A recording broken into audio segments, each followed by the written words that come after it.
Arestado ang dalawang hinihinalang high-value individuals matapos masakote sa isinagawang buy-bust operation sa Barangay General Paulino Santos, Coronadal City, South Cotabato nitong gabi ng Mayo 20 taong kasalukuyan.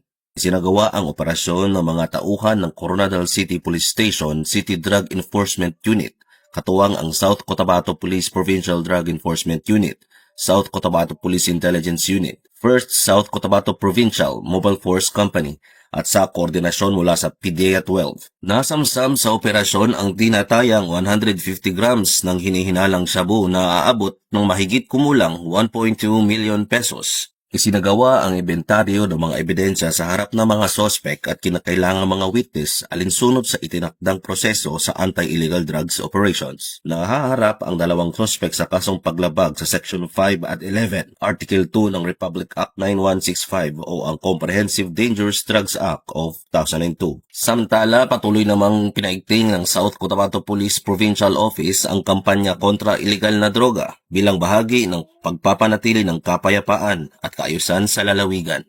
Mula dito sa Police Regional Office 12, ako ang inyong PNN Correspondent, Police Corporal Jose Doliano III, alagad ng batas, tagataguyod ng Balitang Pulis.